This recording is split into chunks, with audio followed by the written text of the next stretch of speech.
안녕하세요. 발산풍열약, 친양 해표약이죠. 친양.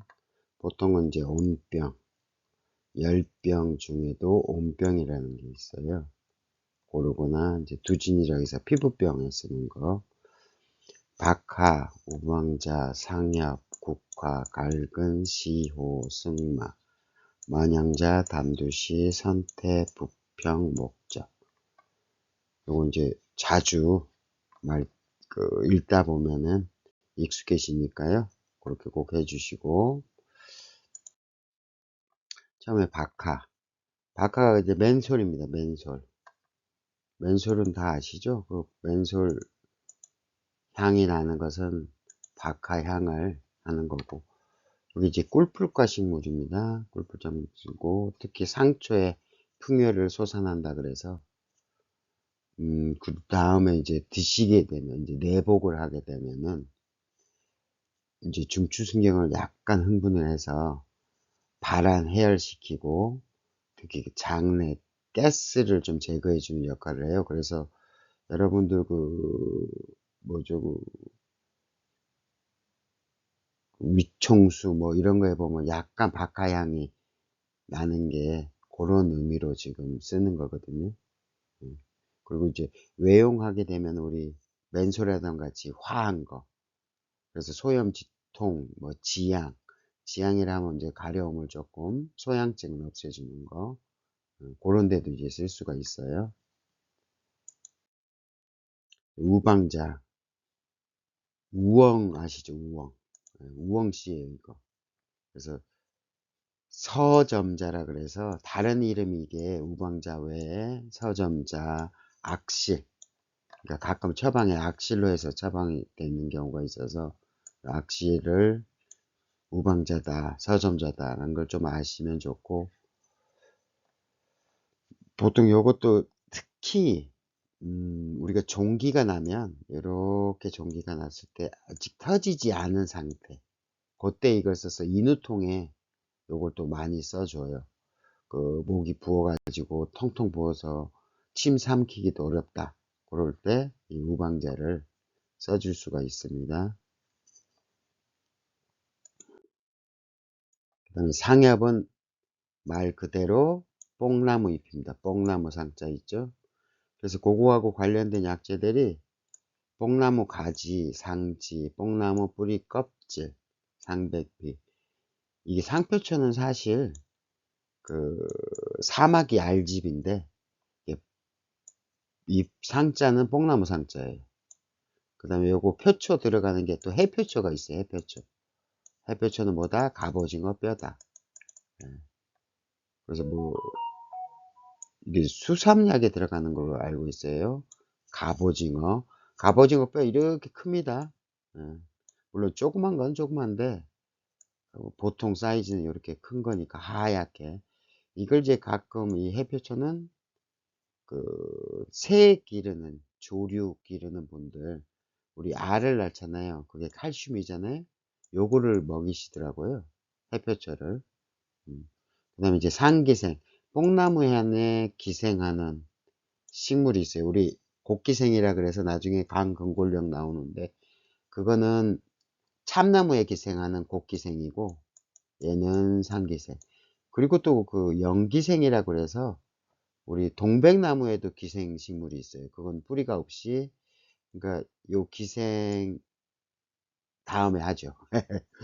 그 다음에 이제 상심자, 우리 오디, 뽕나무 열매를 상심자라고 해요. 그 다음에 이제 누에가 뽕나무 잎을 먹고 자라는 거고, 뭐 당뇨에 쓴다 그래도 누에를 이제 많이 찾고, 누에 똥도 약으로 써요. 그리고 누에가 백강병이라 그래서 백강잠이라 그러거든요. 이제 누에 잠자를 써요. 그래서 잠실이 누에를 찾던 곳이에요, 원래. 그래서 잠자 찾아보시면은 누에 잠자를 씁니다. 그래서 누에하고 뽕하고는 다 연결이 돼 있고, 특히 잎사귀는 이제 해표해 주는 거고, 근데 서늘하게 해서 해표해 주는 거죠. 그리고 이제 뭐 청패나 윤조 기능까지 있다. 그리고 요 뽕잎도 사실 뭐 당뇨가 약간 열성으로 생각을 해요. 그래서 그거를 꺼주는 예, 것이 뽕잎도 그런 역할을 한다. 그 다음에 이제 면목작용도 있고. 근데 이제 황상엽이라 그래서 첫 서리를 맞아가지고 노르스름하게 될 때 바로 그때 이제 거기에 제일 성분이 많다고 하는 게 있습니다. 그리고 특히 또 마른 기침 같은 데도 쓸 수 있고 차마냥 집에서 운용하기 좋은 거니까 이것도 뭐 나쁘진 않아요. 직접 또 산 같은 데 가면 또 산뽕나무는 이렇게 막 좀 벌어져 있어. 뾰족뾰족. 예. 근데 우리 그 누에 기르는 거는 개량 이렇게 이쁘게 돼 있어요. 그래서 꼭 좀 차이가 있으니까 보통 그 상심자라고 해서 이제 보음제로 쓰이는데 까맣죠? 이거 먹어보면 까말 때 익었을 때가 좀 까면서 포도 입에 이제 막 포도 먹었을 때처럼 그렇게 물이 들어요. 다음 이제 국화, 감국, 야국화. 여기도 지금 감국이라고 써놓는데 사실 이거는 국화입니다. 이제 재배 국화고 그 식물 분류학에 보면은 그 가을에 들판에 노란 국화가 펴요. 그런데 그 중에 사이즈가 조금 큰 게 있어요. 요만한 사이즈랄까? 그걸 이제 감국이라고 하고, 그 다음에 야국이라 그래서 요거보다 좀 잘 자란 거 있어요. 이렇게. 그래서 좀 차이가 있어요. 근데 이제 이게 조금 약성이 더 강합니다. 요게 더 그 다음에 강하고, 그러니까 이제 약성은, 그리고 이제 본초라는 것은 사실 기의 개념, 기운이 어떤 게 세냐. 근데 이제 이렇게 돼 있고, 중국에서는 이게 노란 황국이라 하고 이제 백국 이렇게 나눠서 쓰기도 하더라고요. 이제 우리나라에는 거의 황국만 이렇게 씁니다. 이게 눈에도 좋고 그 해독 작용도 있고 이제 그래서 해독 작용은 야국으로 많이 쓰고 그 다음에 평간명목이라 그래서 간 다스리고 눈을 맑게 하는 건 백국 쪽으로 쓰고 그렇게 해서 좀 나눠서 쓰더라고요. 중국은 이제 소풍 산열한다고 하는 건 이제 국화 황국화를 쓰고 그렇게 조금 나누는데 뭐 결국 참 스트레스성 두통으로 인해서 할 때도 요 국화를 드시면 좋고 그 다음에 잠 못 잘 때도 요걸 먹으면 조금 안정시키는 아까 평간이라 그랬죠. 평간 간이 스트레스 장기이기 때문에 그걸 좀 도와줍니다. 자 다음 이제 갈근 이제 칡인데 이게 건갈이라고도 가끔 표현을 해요. 말을 건자 써가지고 그리고 이 칡하고 관련된 게 갈화라는 게 있어요. 칡꽃이에요. 칡꽃. 칡꽃이 갈화 해상탕이라 그래서 그 술 해독하는 대표적으로 그쪽으로 많이 쓰고 갈용이라 그래서 그 칡의 새순이 나옵니다. 새순. 그걸 이제 녹용용자를 써요. 그래서 애들 보약에 또 이걸 쓰시는 분도 있어요. 녹용 대신에. 왜냐하면 녹용이 양의 기운이 그 보양제거든요. 그래서 아이들은 순양, 순수한 양이기 때문에 보양제를 하면은 안 좋다라는 말이 있는지 어쨌든 요 칡순을 가을용이라 해서 대체해서 쓰시는 분도 있다. 그렇게 생각하시면 되고 이렇게 이제 네모난 모양, 깍두기 모양은 각갈근이라고 하고요. 그 다음에 이렇게 넓게 썰어 놓은 것을 이제 덩어리가 이렇게 있잖아요. 요렇게 썰면은 널쩍하니 이렇게 돼요. 그걸 이제 편갈근이라고도 해서 이제 시중에서 각갈근이냐 편갈근이냐 뭐 이런 식으로도 나누고 그 보통 근육 통 그쪽에 이제 뭐 주 성분이 뭐 다이진이라는 성분이 있어서 그렇게 쓴다. 아니면 이제 목 뒤에 그쪽이 그 댕기고 아플 때 그러니까 우리가 추우면 웅크리면 근육이 경직이 되고 그러면 아파요. 그럴 때 이제 갈근을 쓴다. 그러면 이제 뭐 고혈압에서 뒷목이 땡긴다 할지 그럴 때 쓰고, 지사제로도 쓰이고, 그렇게 쓰는 약이 갈근이다. 그러니까 갈근이 술 해독만 시키는 게 아니라 술 먹고 설사할 때도 쓸 수가 있고요. 그다음에 그 갈증 날 때도 생즙을 먹기도 합니다. 그다음 시호, 이게 참 중요한 약이에요. 오늘도 그 한약 공부하시는 분이 딱 시호라는 말씀을 하셔서 이제 제가 공부를 좀 하시는군요, 이렇게 해서. 여기 이제 보통 그 상한병에 소양병이라는 게 있어요. 소양병에 반표반미. 그러니까 겉도 아니고 속도 아닌. 이게 우리가 겉을 표라 하고 속을 리라 하는데 그 가운데. 그래서 제일 중요한 증상은 왕래 한열이라고 하고 한열왕래라고도 하는데, 무슨 말이냐, 열이 났다가 가라앉다, 갱년기 증상처럼 훅 열이 올렸다가 식었다가 요게 왔다 갔다 하는 거예요. 그럴 때 이제 시오라는 약을 쓰고, 이 시오가 또 간에 들어가는 아주 중요한 약이에요. 그래서 해독조로는 시오하고 황금을 같이 쓰기도 합니다. 그래서 이제 소간 해울습기고, 승마랑 또 붙으면은 다음에 뭐 승마 나올 거지만, 시오 승마 나오면 승거양기라 그래서 기를 위로 올려주는 역할을 또 해줘요.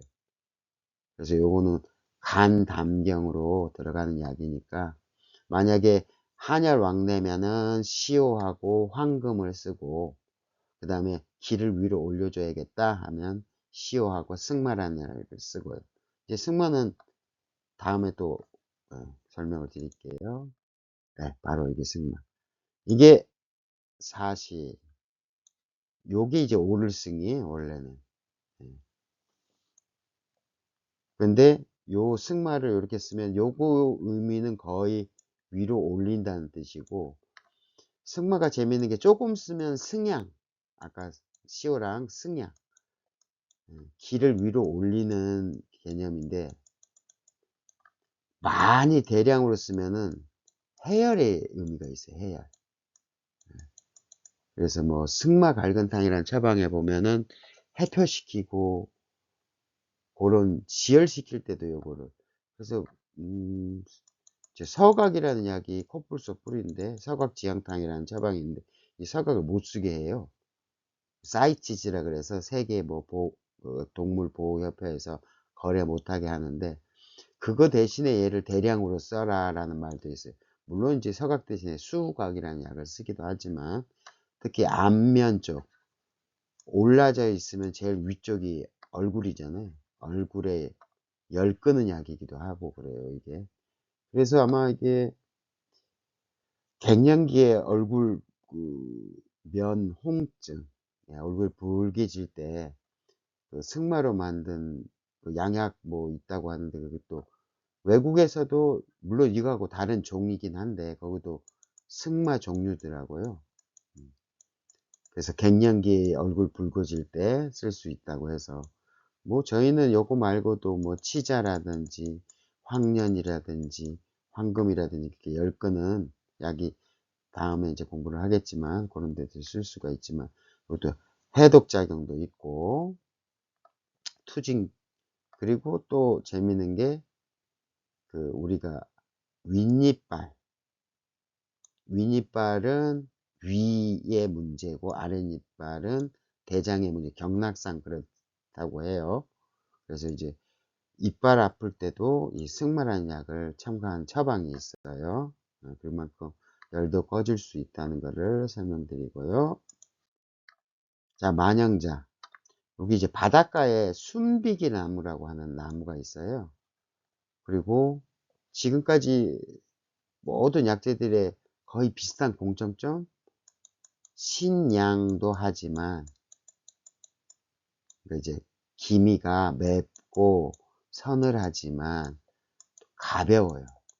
이것도 엄청 가벼워요. 가벼운 거는 표피로 올라간다라는 게, 뭐 약성강령이라는 그 방야편에 보시면 약성강령이 있어요. 가벼운 것들은 표로 간다, 피부로 간다, 이렇게 생각하시면 돼요. 얘도 굉장히 가볍고 두통 같은 거, 특히 정편 두통, 신경성 두통, 고혈압성 두통, 이게 두통에는 거의 만영자가 많이 들어가고, 뭐 만영자산이라고 해서 이제 귀 쪽으로 염증이 있거나 진물이 날 때도 만영자산이라는 처방을 쓸 정도로, 그러니까 머리 쪽으로, 예, 그렇게 생각을 하시면 되고요. 자, 이 담두시, 이게 콩두자는 아실 거고, 예, 담담할 담자예요. 그 다음에 이게는 메주시죠, 메주. 메주처럼 이 콩을 그 발효를 시켜요, 발효. 뭘로 발효를 하냐?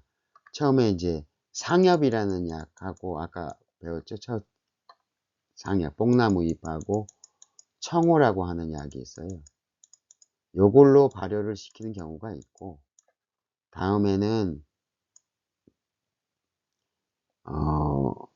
뭐 그 마왕이라는 약, 예, 마왕이라는 약이랑 소엽이랑 같이 또 하느냐, 그렇게 해서 이제 효과가, 지금 요걸로 할 때는 우리 신양 해표고, 마왕 소엽을 하면 신온 해표가 되겠죠.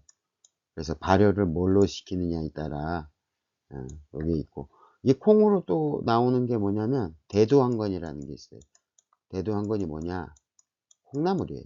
대두황건.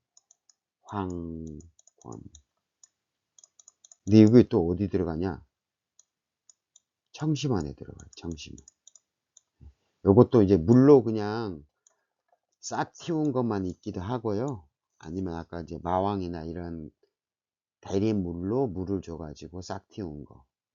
그러니까 물론 이제 콩나무는 이렇게 해서 이렇게까지 길지만, 이 대두황건은 이렇게 해서 요만큼만 자라는 거. 싹 틔우는 것들이 메가도 있고 고가도 있고 여러 가지가 있는데, 그 많이 쓰지는 않습니다. 그래도 우리가 청심원에, 우황청심원, 여기에 들어가는 약재가 콩나물도 들어가는구나, 이렇게 생각하시면 돼요.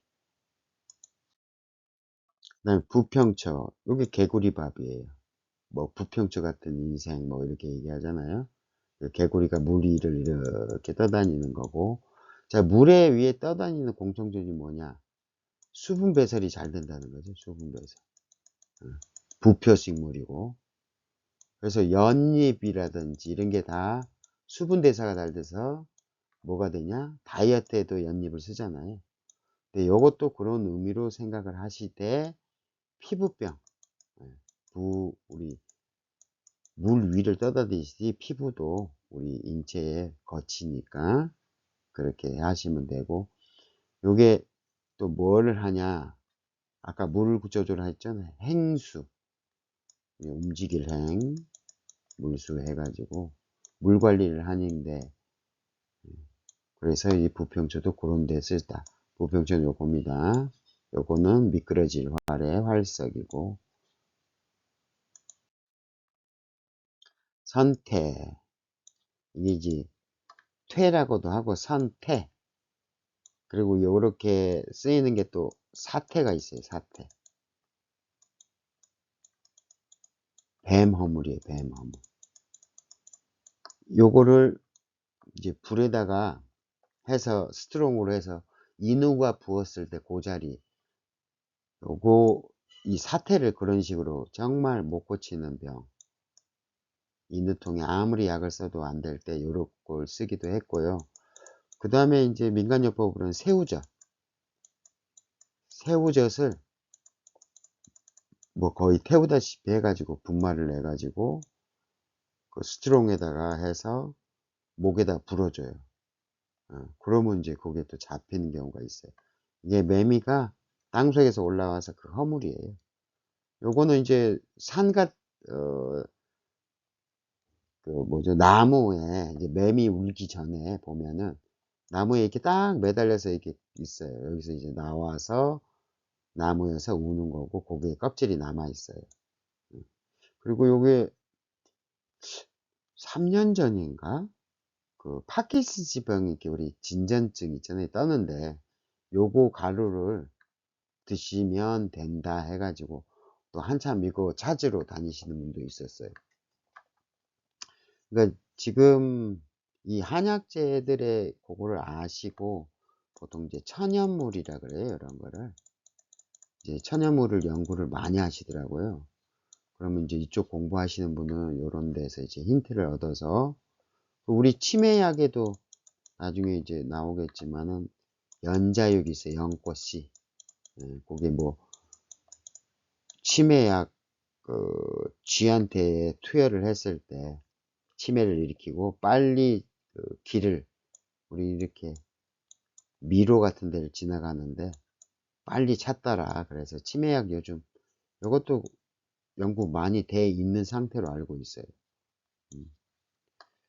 그래서 이 자연을 공부하는 게 그만큼 중요하고 거기서 힌트를 얻어서 뭐 신약을 개발한다든지 그래서 기본적인 건 알아야 되지 않을까 싶어요. 자, 목적. 요게 그 산에 많이 나요. 좀 늪 비슷한 게 뭐랄까요? 늪인데 요게 제가 저번 때 그 TV를 보는데 유재석이랑 저기 어디 갔죠? 저기 거기가 빙어 낚시하는 그 동네인데 거기 산에 어떤 약초꾼 분이 뭐 닭에다 삶아 먹으면 좋다. 그래서 제가 조금 웃긴 웃었는데 이게 나무 목이지만은 눈목자도 생각을 해보시면 이게 눈에 좋아요. 예, 눈에 좋고 이게 또 쉽게 설명하면은 사이즈가 요만하거든요. 근데 마황은 이렇게 얇아. 그리고 마디가 있어. 얘도 마디가 있어요. 근데 대나무처럼 속이 비었어요. 그래서 보통 야산 음습지라고 하는 늪 이런 데에서 잘 자라고 요것도 명목 퇴해라 그래서 눈에 뭐가 낀 것 같은 거 있잖아요. 우리 그런 거를 없애주기도 해요. 그래서 이제 눈 쪽으로 쓸 때는 이 목적이라는 약을 또 쓰고 그 다음에 이제 다루증이라고 해서 눈물이 많이 나는 거 있어요. 그럴 때도 얘를 쓸 수 있어요. 여기 보시면 구멍이 나 있잖아요. 이렇게 꼭 대나무 잘라놓은 것 같지만은 사이즈가 그렇게 크지가 않아요. 그렇게 하시면 될 것 같아요.